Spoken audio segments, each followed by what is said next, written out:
Welcome to Morningstar's Three Stock Picks. I'm Holly Black. With me is Rachel Winter. She's Investment Director at Killick & Co. Hello. Hi, Holly. Rachel, welcome for the last time this year. Our final roundup of three stocks that are on your buy list. Where would you like to start?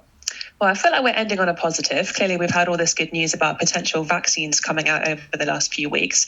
And now we're starting to look at companies that could really benefit from this vaccine. So we're looking for companies that haven't done too badly during lockdown, but ones that could really start to accelerate once these vaccines start to be rolled out.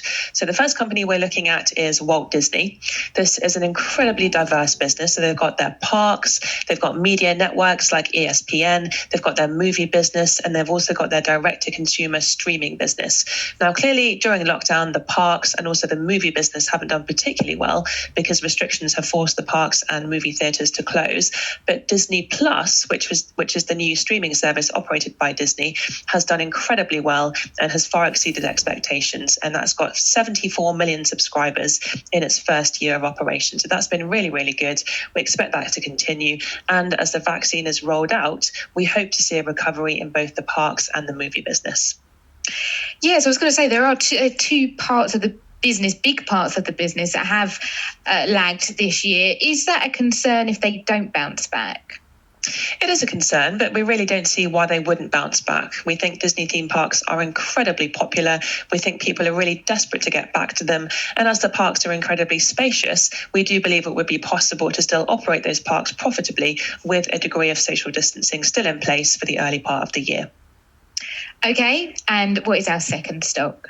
Second one is McDonald's, which has actually been a bit of a winner during lockdown. So McDonald's has spent the last few years heavily investing into digital. So it's really beefed up its mobile app and also its delivery capabilities. And also McDonald's has always been very strong in drive-through. And in the US, about 2/3 of McDonald's revenues actually come from drive-through. So that's actually really benefited the business during lockdown. Loads of deliveries have taken place and a huge amount of extra business has gone through the drive-through. And me personally, I tried to go to a drive-through last week and the queue was so big I had to turn away. So that really shows you how popular these drive-throughs has become. And I think this has really reintroduced a lot of people to McDonald's. And we think that after the lockdown eases and the restrictions start to be reduced, we think that McDonald's will remain very popular. So one thing some of the fast food chains are having to invest in are vegan and healthier options. Is McDonald's in that trend?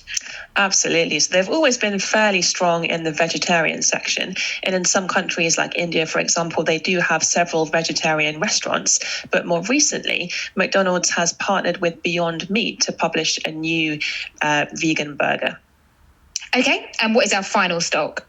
Final one is a company called Ecolab, which is another American company, and it's a leader in water and hygiene services. Most of the company's revenue comes from cleaning fluids, so clearly this is a business that has done very well during lockdown. But the company mainly serves the leisure sector, so we do expect that even after the lockdown ends and businesses are starting to open again, we do expect there to be a continued focus on higher levels of hygiene and also sanitation training, which Ecolab also offers. So we think this company is really well positioned to do well as the leisure sector starts to reopen again. Yeah, any company that can lead the way in sanitation, I'm guessing, has done very well this year. But will that continue once we have a vaccine and presumably people will become less cautious? We expect it will do. So Ecolab was doing well anyway, even before the lockdown started. And one thing that people like about them is they do help other businesses to save power and energy. So the products they produce actually help their customers in the hotels and the restaurant sector to use less water and less power in their cleaning processes. So we expect that to help them do well anyway. And we do expect that for many years after this pandemic ends, we do expect there to be a higher focus on cleanliness and sanitation. And therefore, that's another reason why we expect Ecolab to continue doing well. Rachel, thank you so much for your time. For Morningstar, I'm Holly Black.